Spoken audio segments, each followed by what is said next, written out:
Iosif Vissarionovich Dukashvili, who was later to be known as Joseph Stalin, was born on December 18, 1878 in Gary, Georgia to a poor family consisting of Kate Vangelit, a washerwoman, and Bessarion Dukashvili, a cobbler. As a child, Joseph was very frail, and at age 7, he contracted smallpox, which left his face scarred and his left arm slightly deformed.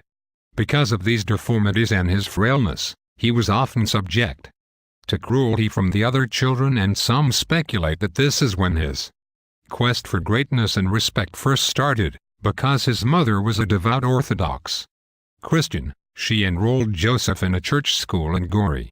During his schooling, Stalin managed to gain a scholarship to Tiflis Theological Seminary in 1894. 1 year later, Stalin came in contact with Mesimdasi, a revolutionary organization that supported Georgian independence from Russia.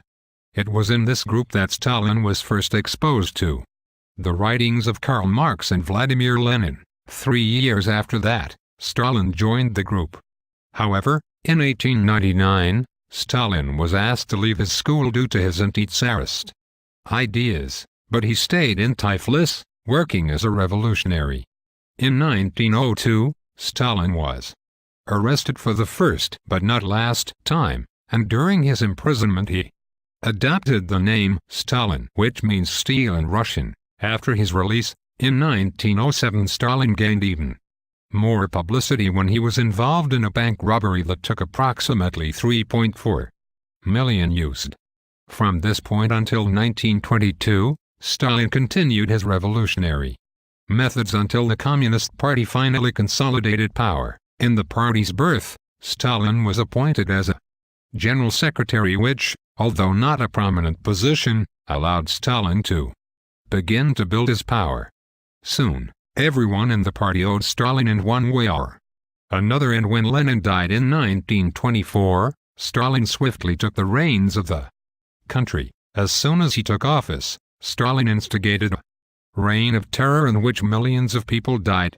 When the Nazis took power in Germany, Stalin eagerly signed a non-aggression pact, but when Hitler's army struck in 1941, the Russian army was completely unprepared and suffered massive losses.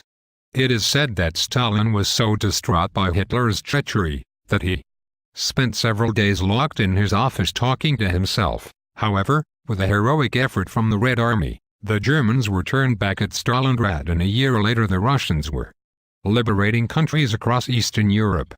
Stalin had a very great suspicion of any Westerner, and as such at the end of the war he attempted to create a buffer zone so Russia would have protection should another surprise attack come.